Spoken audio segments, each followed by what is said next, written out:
Bien, entonces empezamos. Grabación iniciada. Bienvenido, Diego, a la clase de hoy de Ciencia e Ingeniería de los Materiales. Hoy es miércoles, 1 de mayo, Día del Trabajador. Mira qué bárbaro. Y bueno, yo sé que no es un día laborable, pero nosotros vamos a aprovechar para dar clase. Excelente, porque estamos atrasaditos ya. Bien, sin mucha... A ver. Sin mucho preámbulo, vamos a mostrarte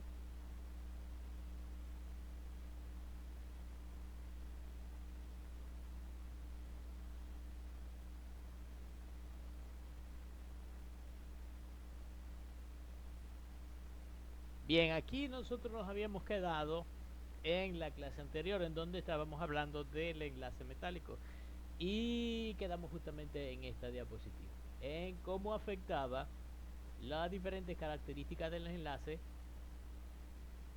y los orbitales, específicamente propiedades tales como el punto de fusión. Entonces quedamos con que el tungsteno tiene un punto de fusión muy alto porque tiene un orbital P. El zinc, que es un metal de transición, tiende a bajar su temperatura de fusión porque el orbital que tiene de valencia acá en el rango del 3D. Y el carbono vuelve a tener un punto de fusión muy alto porque igual tiene un orbital P, que son los que hacen la diferencia en los puntos de fusión. Bien, en la siguiente tabla dice energía de enlace energía de enlace y temperatura de fusión para varias sustancias.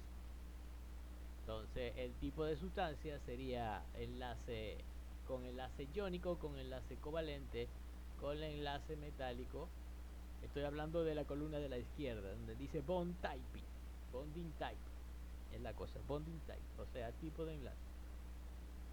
Que tengo los tres principales, iónico, covalente y metálico, y también tengo enlaces intermoleculares, que son las fuerzas de Van der Waals y los puentes de hidrógeno. Y un ejemplo de sustancia, por ejemplo, en el enlace iónico tengo cloruro de sodio, que tiene una energía de enlace de 640 kJ por mol o 153 kilocalorías por mol, lo que eso es equivalente a 3.3 electrovolts por átomos, y su temperatura de fusión es bastante o relativamente baja. Comparado con las otras es relativamente baja, 801 grados centígrados. Sin embargo, cuando hablo del el óxido de magnesio, ahí sube un poquito. La energía de enlace de 640 hasta 1000 kilocalorías por mol, con que eso es equivalente a 5.2 electrovoltios por átomo, y su temperatura de fusión sube extremadamente alta, 2800 grados centígrados. Entonces ahí puedes ver cómo el tipo de orbital y el tipo de enlace puede afectar esa propiedad. Dentro de los enlaces covalentes tengo el silicio, que tiene 1410 grados centígrados, comparado con el carbono en su forma de diamante, que tiene una temperatura de fusión de más de 3550 grados. Bueno, eso es una gran diferencia, por supuesto. Y de nuevo tiene que ver con el ordenamiento intermolecular, o mejor dicho, interatómico, así como el arreglo intermolecular. En los enlaces metálicos hay una amplia variedad, porque tengo metales con temperaturas de fusión relativamente bajas. Por ejemplo, el mercurio, menos 39 grados centígrados. Wow.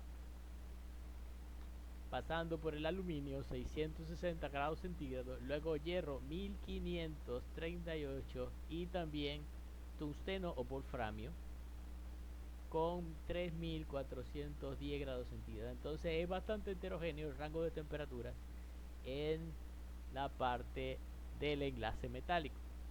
El enlace de Van der Waals, por otra parte, son relativamente muy bajos o de muy baja energía.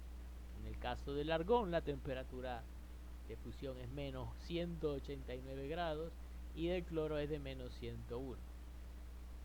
Ahora, si voy con los puentes de hidrógeno, también tienen unas energías de enlace relativamente bastante bajas, en donde las temperaturas de fusión son de menos 78 y 0 grados centígrados. ¿Qué tiene que ver eso? Bien, resulta que la energía de enlace tiene una relación con el punto de fusión de la siguiente forma. Ahora, ¿qué es la energía de enlace? La energía mínima que se requiere para formar o romper un enlace. Un material que posea una energía de enlace alta mostrará un punto de fusión y una resistencia a la deformación también altos. Ahí en la curva, en la figura, vemos cómo se comportan dos núcleos, o mejor dicho, dos átomos de un determinado material en función de la energía que los une. Entonces, tenemos una determinada energía de atracción y una energía de repulsión. Cuando las dos están, cuando las dos están en equilibrio, entonces se mide, en ese caso, la energía de unión. Para los enlaces iónicos, las energías de enlace están en el orden de entre 150 y 370 kilocalorías por mol, relativamente bajo. Para los enlaces covalentes, allí más o menos lo mismo, 125 o entre 125 y 300 kilocalorías por mol, y para el enlace metálico es bastante más bajo, entre 25 y 200. No quiere decir que no entre en el mismo rango. Hay un rango en que todas se superponen o se solapan, como dicen por ahí. Igual las energías de Van der Waals normalmente están más pequeñas que 10 kilocalorías por mol.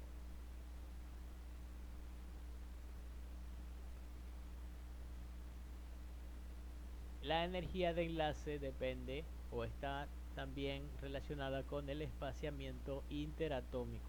Como dije antes, el espaciamiento interatómico es la distancia entre dos átomos que hace que esta energía de enlace sea máxima. Ahí ve la puntica, hay un máximo, ¿cierto?, entre las fuerzas de atracción y las fuerzas de repulsión. ¿Qué pasa si esa distancia es demasiado corta? ¿Qué pasa si la distancia entre dos átomos es demasiado corta? Pues habrá una mayor fuerza de repulsión. Habrá fuerza de repulsión y esos átomos no se van a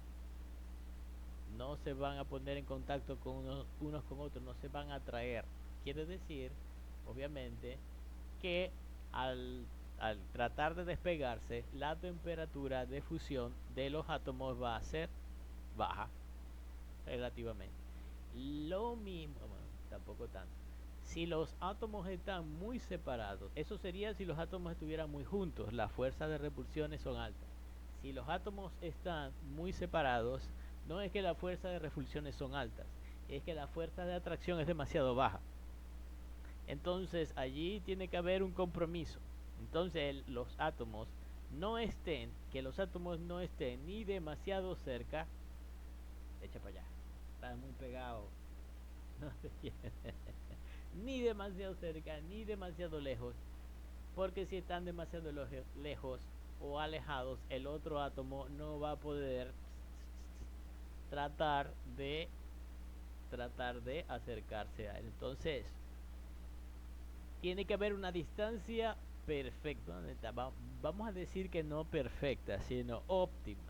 Existe una distancia óptima en la cual dos átomos no están ni demasiado cerca que se repelan, ni demasiado lejos de que la atracción se pierda. Ok, entonces dice, los átomos, estoy leyendo, Los átomos están separados por un espaciamiento de equilibrio a sub cero que corresponde al estado de mínima energía, el mínima energía de repulsión, el cual se alcanza cuando no actúan las fuerzas de repulsión o de atracción.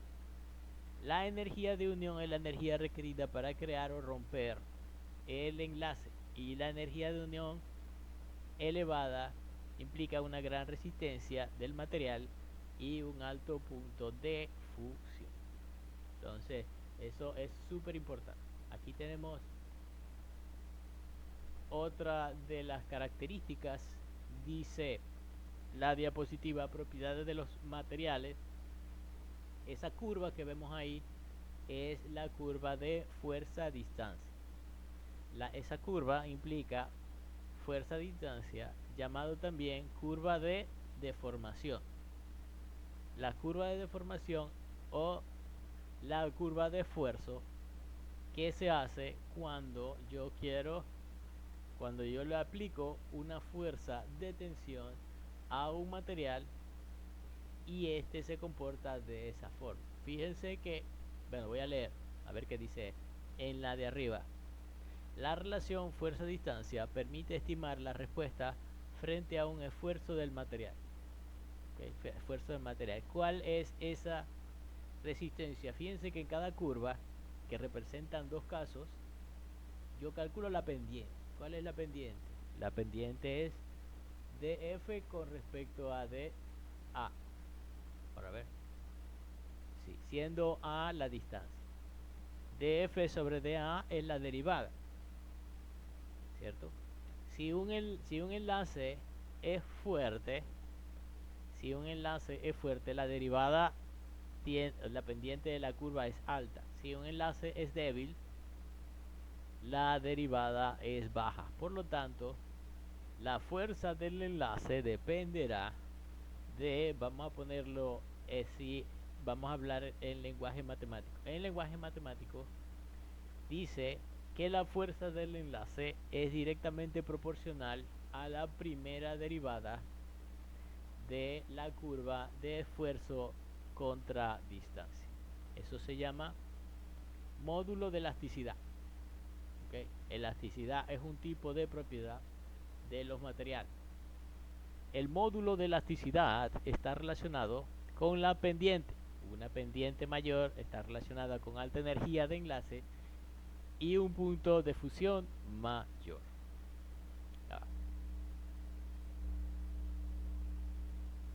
Ok. En la diapositiva de abajo dice, leo, el coeficiente de expansión térmica que determina cuánto se expandirá o contraerá un material al modificar su temperatura también está relacionado con la fuerza de enlace, en donde para determinar ese coeficiente debo hacer una curva de energía versus la separación que muestra ese material una vez aplicada o extraída esa cantidad de energía. Y hay varias cositas ahí.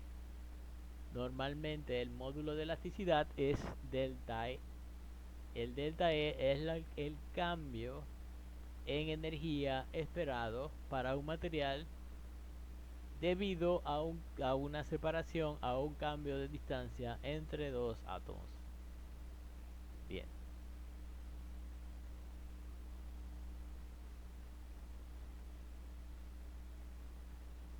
Yo tengo varias versiones de el material de apoyo, por lo menos esta tabla termina aquí, pero eso no quiere decir que el tema termine ahí. Ahora voy a saltar a otra versión del PowerPoint, discúlpame, que casualidad tiene la misma diapositiva. Entonces, este es otro archivo, disculpa, voy a dejar de presentar este. Me voy a ir a otro archivo de PowerPoint. A ver.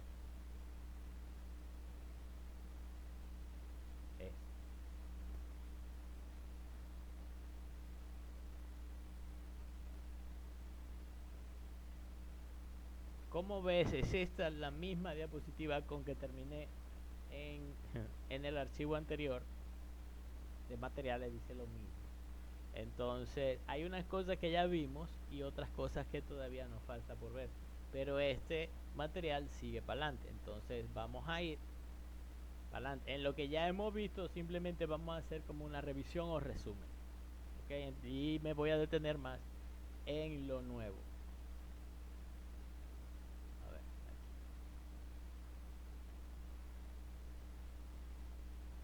Bien. Esto ya relativamente ya lo habíamos visto, ¿cierto? En donde tenemos los tipos de enlaces. Enlaces atómicos, aquí dice primarios. Los enlaces atómicos primarios, que es una de tantas clasificaciones, hay muchísimas clasificaciones. Los enlaces atómicos primarios son el enlace iónico, covalente y metálico. Los iónicos son relativamente fuertes, mientras que los covalentes se da como resultado, covalente y el metálico, se da como resultado de compartir o transferir electrones. Y ahí al ladito tengo la molécula de metano, que es típico de un enlace covalente. Y también tengo enlaces atómicos secundarios y moleculares, como son, por ejemplo, los enlaces de Van der Waals, que son relativamente débiles, y ya vimos. Lo de dipolo permanente y de dipolo oscilante, que se da por atracciones electrostáticas entre moléculas. Y los enlaces mixtos pueden ser iónico transformado en covalente y viceversa, metálico transformado en covalente y viceversa, y metálico transformado en iónico y viceversa.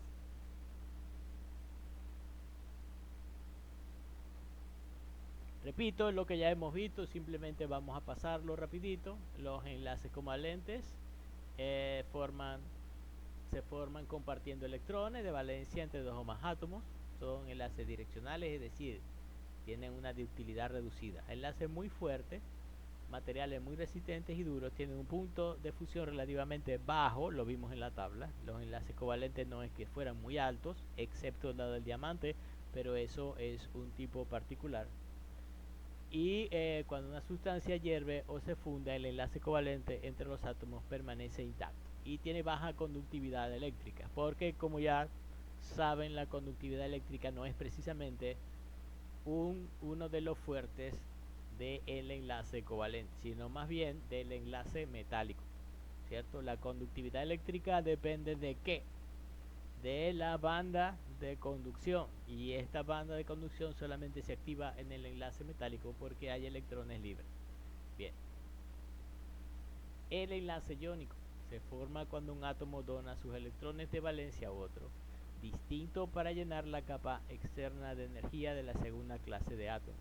Se forma en presencia de un átomo fuertemente electropositivo con otro fuertemente electronegativo, generalmente metales del grupo 1 o 2, o de transición con otro del grupo 6 o 7, que son los halógenos específicamente. Son de alta energía de enlace, no son volátiles y tienen puntos de fusión relativamente medianos, ¿cierto? De 600 a 2000 grados centígrados. Bueno, 2000 no es exactamente mediano, es bastante alto, pero 600 sí que es considerado relativamente bajo.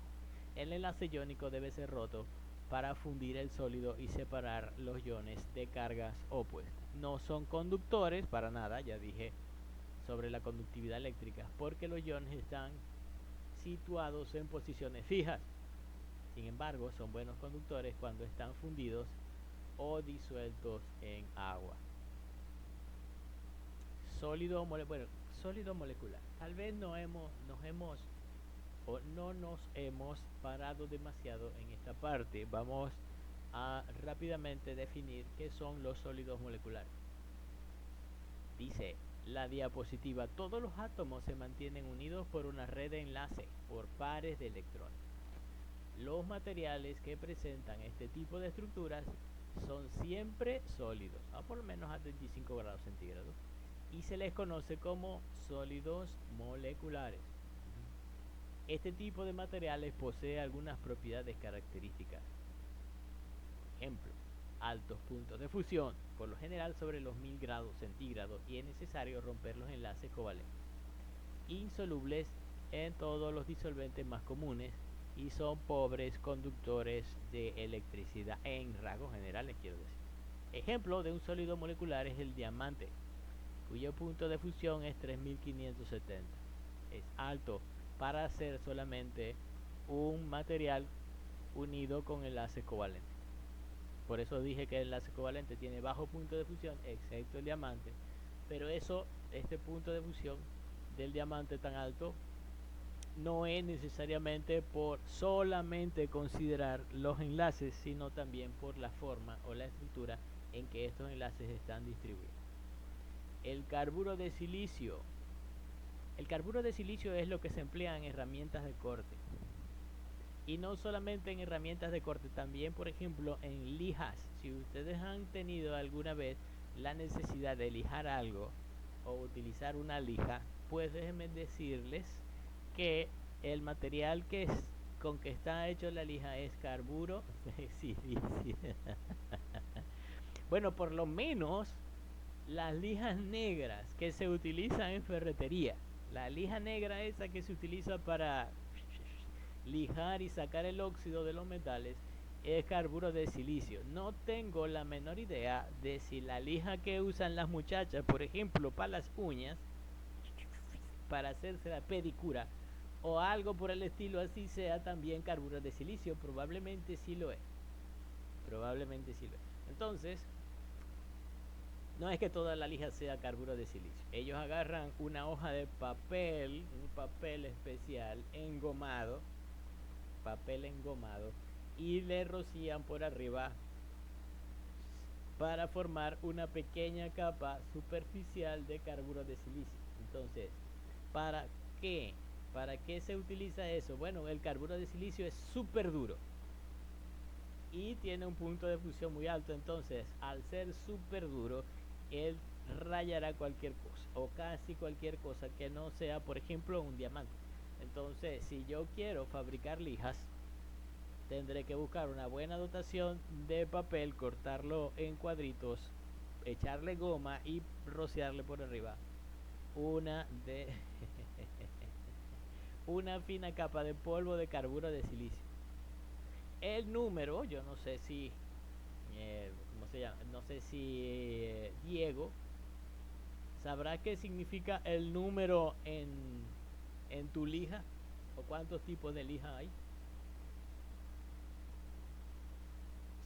Hace un tiempo estábamos construyendo en la casa Ujú. y estuvimos empleando, creo que lijas tipo 3 o tipo 2.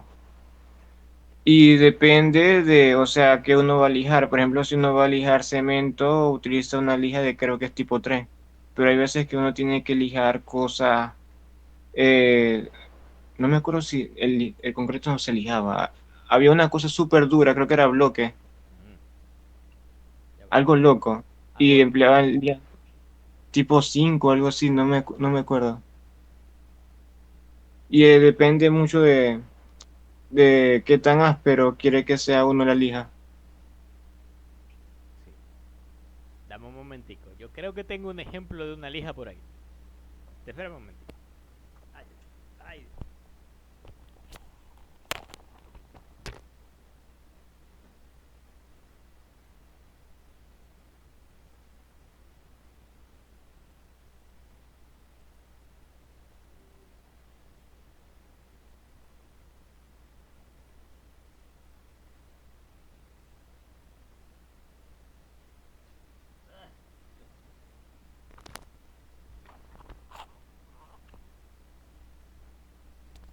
Sí, sí tenía un poquito de lija. Aquí está la lija.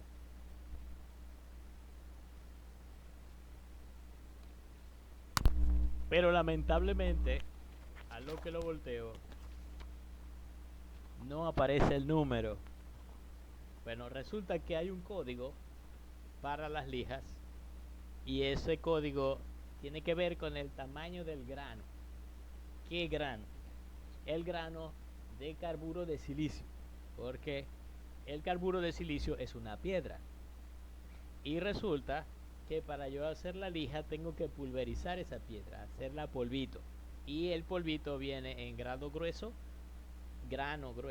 y grano fino, dependiendo del tamiz. Entonces, por ejemplo, yo agarro la piedra, carburo de silicio y le doy duro. Le doy duro y luego lo paso por un tamizador. Eso tendrá grano grueso, mediano, fino, finito y super polvillo, por decirlo así. Entonces, el número del tamiz por el que pasó es el número de la lija. El número es estándar. Por ejemplo, hay lija 60.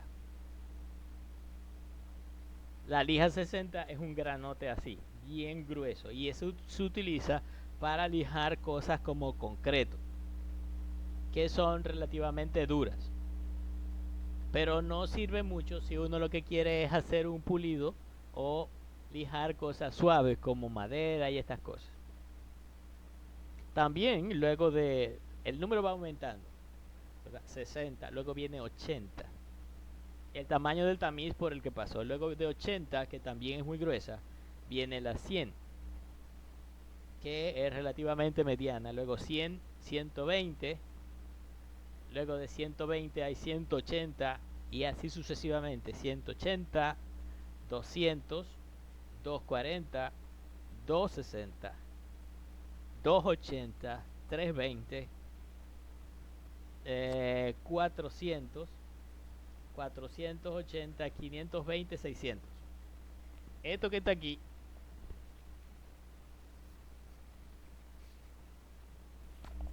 súper fino es lija 600 y no se ve, pero lo negrito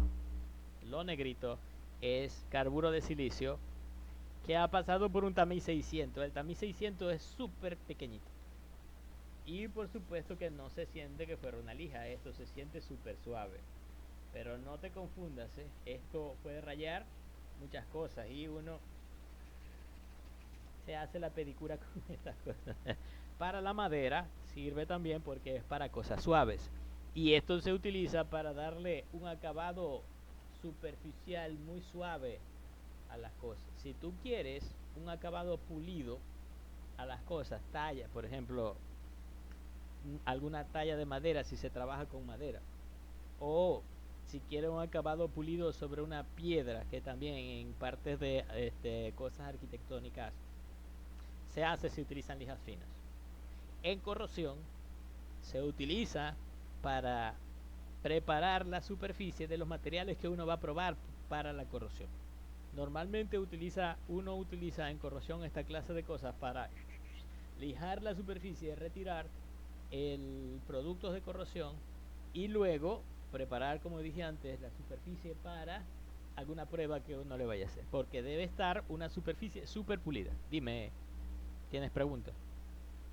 Profe, una vez me tocó a mí pintar un portón en el trabajo y, o sea, tal cual me tocó lijarlo, luego pasarle un trapo con thinner, luego preparar la pintura con thinner también y lo pinté de un gris metálico tipo cromado. Profe, pero noté que con el tiempo, o sea, no pasaron ni 3 meses y ya se estaba volviendo a oxidar. Pero yo creo que fue porque yo usé muy poco thinner. Pero ¿qué puede, o sea, qué puede causar que se oxide tan pronto? Ese tipo, o sea, era un portón de ciclón normal, de esos que siempre se pueden ver en las casas estas comúnmente. Y no entiendo, o sea, yo lo lijé, o sea, lo suficiente. O sea, quité gran parte del óxido, pero ¿qué cosas así pueden causar ese tipo de cosas? En donde presentó la mayor cantidad de corrosión. Pues sabéis que los portones de ciclón, ellos tienen dos pelos que se unen así, o dos alambres. Allí en donde está la unión de los dos alambres es la parte en donde casi no llega la pintura. Porque la pintura es, como tú dices, un poco viscosa y hay que uno tiene que agregarle un adelgazante, un thinner. Si no le echas suficiente adelgazante para que penetre allí en esas punticas, no hay pintura allí en la unión y te crea un problema de un espacio confinado. Eso es típico, es bastante común en la parte de corrosión.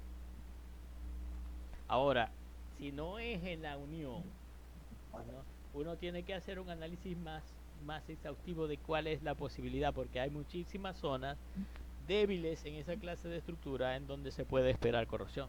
Por ejemplo, en la parte de la soldadura, donde uno, por ejemplo, en las últimas punticas de la cerca de ciclón, normalmente uno le hace un puntico de soldadura al perfil para que le quede resistencia, porque si no, empieza a enrollarse solo.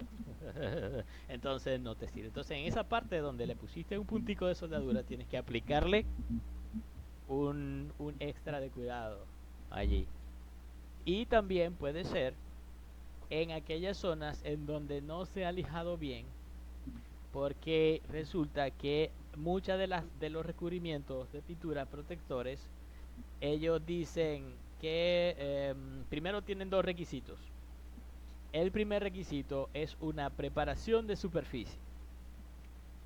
La preparación de superficie tiene que ver con la forma en que uno jala, o mejor dicho, limpia la superficie de cualquier cosa o residuo que quede antes de pintar. Por ejemplo, no puede quedarle ni polvo, no puede quedarle ni manchas de grasa, ni superficies grasosas, ni nada de eso. Como tú dices, se tiene que limpiar con thinner, etcétera. Pero también pueden quedarle residuos de óxidos, es decir, que uno no lo haya bien por todas partes, a broma, sino que este tú crees que sí le diste bien por todas partes, pero siempre le quedaron punticos por aquí, punticos por allá, imperfecciones que a la hora de pintar tú nunca sabes. Entonces pintaste y ahí es un punto débil y se puede volver a comenzar un proceso de oxidación, de corrosión, y te vuelve a aparecer la corrosión por un poquito tiempo, un corto tiempo después de haber pintado. Eso sería por una parte. Y el otro requisito de las pinturas es, como dije antes, primero una preparación superficial de la superficie que vas a pintar, y el otro es un espesor de película. El espesor de película es qué tan gruesa deja la pintura. Entonces tú puedes haber pintado, listo, chévere, pero dos cosas pudieron haber pasado. La primera es que la película en ciertos puntos no sea lo suficientemente gruesa. Como ya te dije, en los pelos en donde se unen esos dos alambres, si no llegó bien la pintura adentro de eso, pudiera estar ocasionando esa clase de problema, que sea muy fina o muy delgada en un punto. También eso puede pasar en sitios donde, por ejemplo, hay una gota de grasa, una gota de aceite o un poquito de polvo allí. El polvo hace que cuando uno pinte la pintura no se pegue bien a la superficie.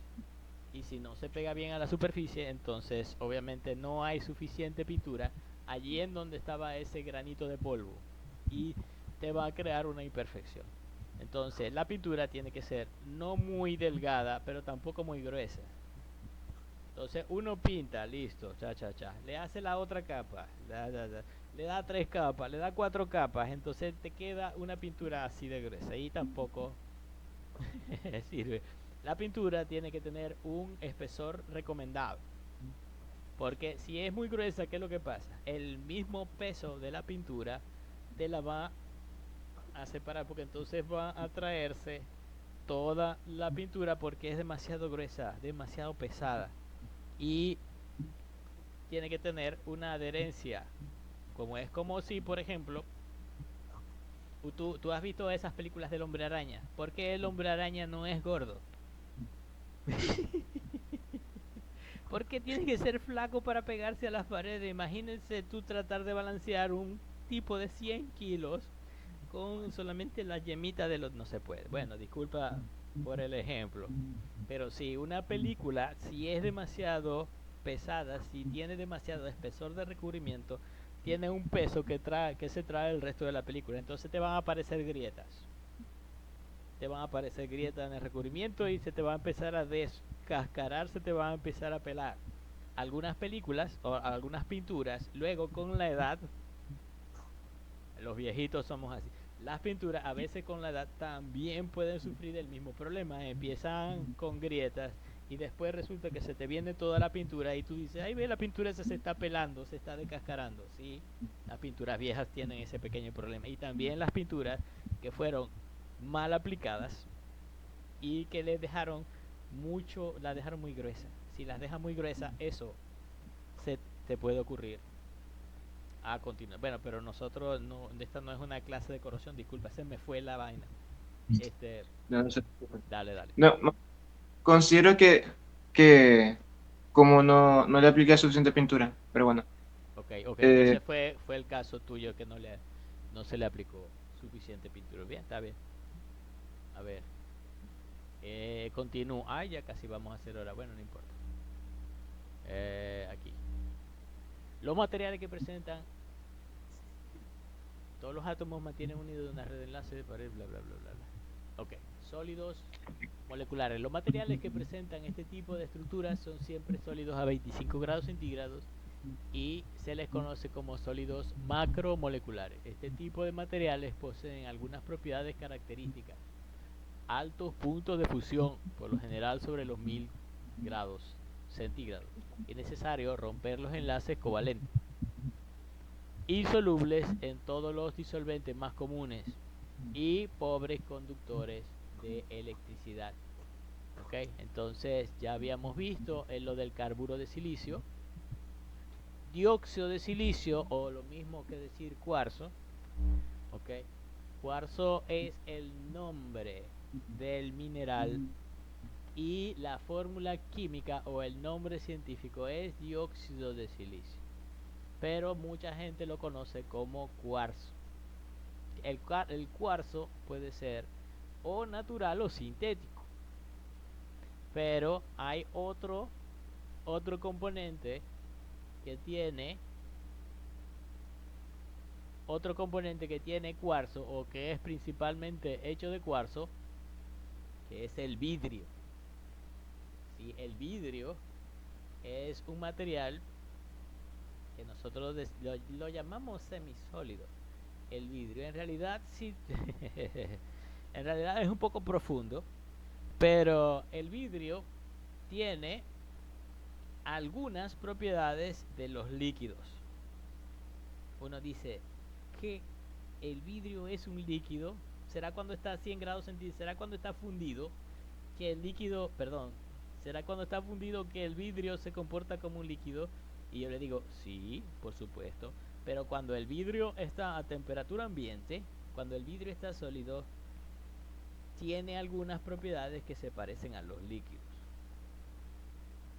Por ejemplo, él, él puede deslizarse.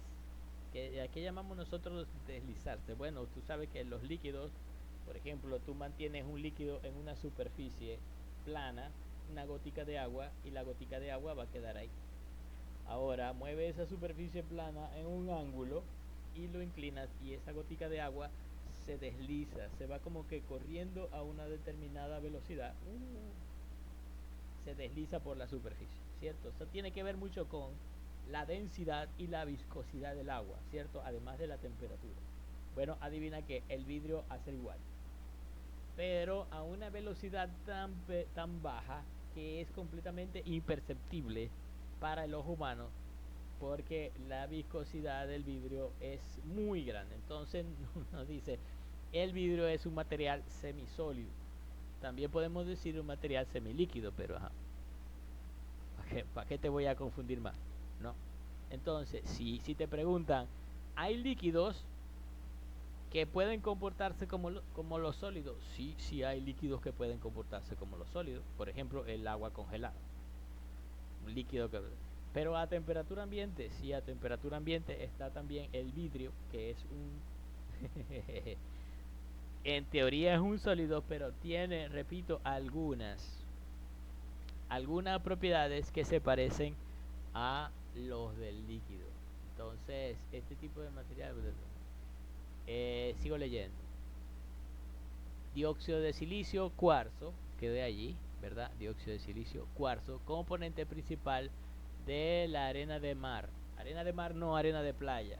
Agua de mar. El agua de mar.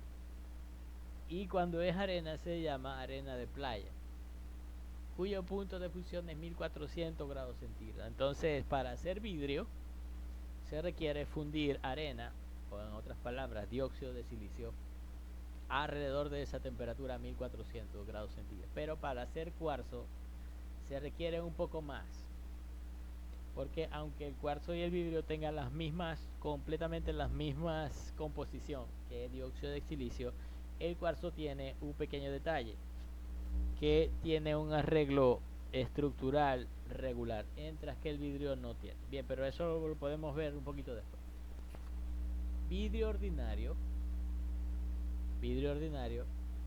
arena más caliza, carbonato de calcio, es decir, caliza es carbonato de calcio, más sosa, la sosa es carbonato de sodio.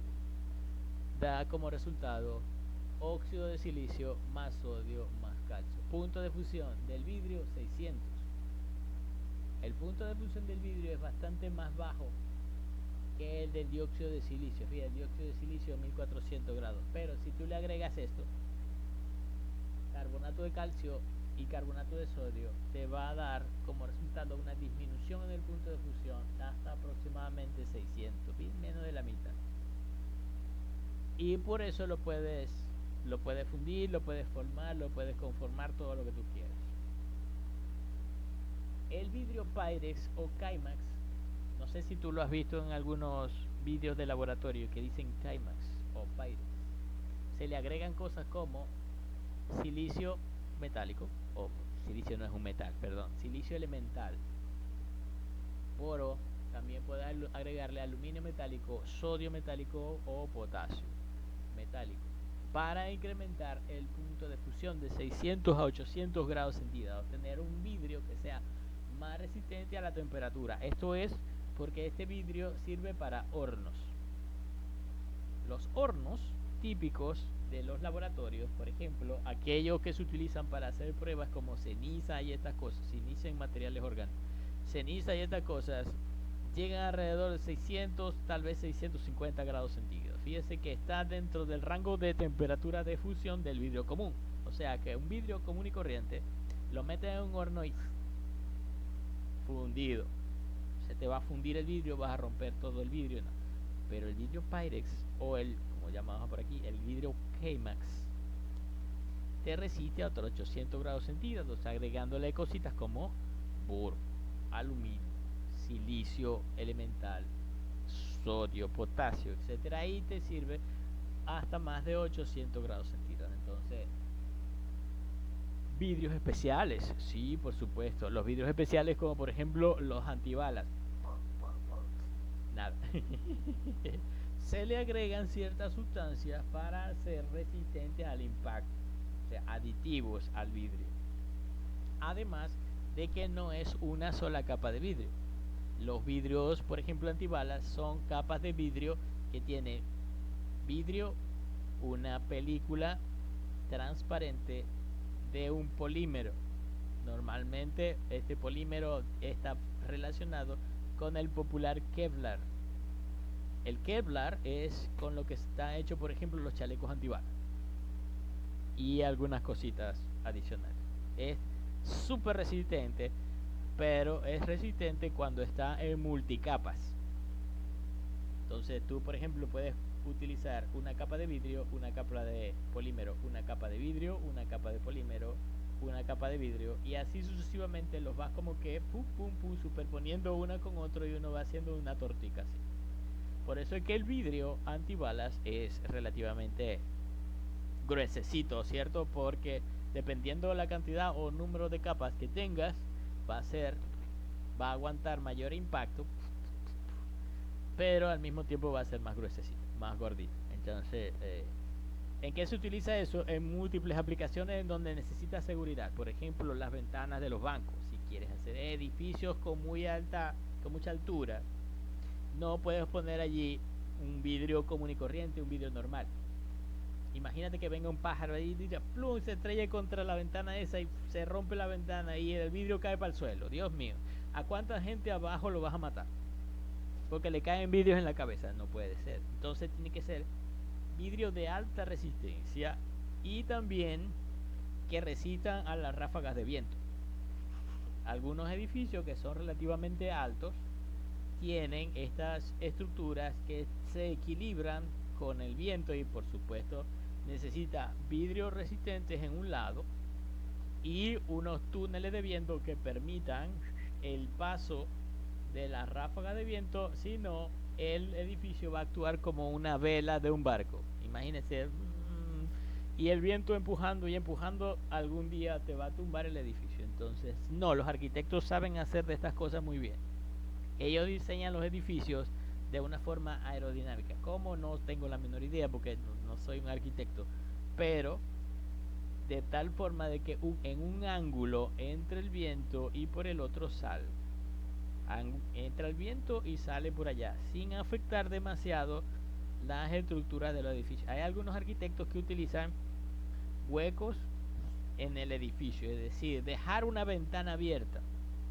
No hay ningún problema en dejar una ventana abierta. Esa ventana abierta lleva un conducto de aire y que va a aliviar la presión de ese edificio por completo. No tiene que ser una ventana, puede ser, por ejemplo, un conducto como los que se utilizan para las aguas negras.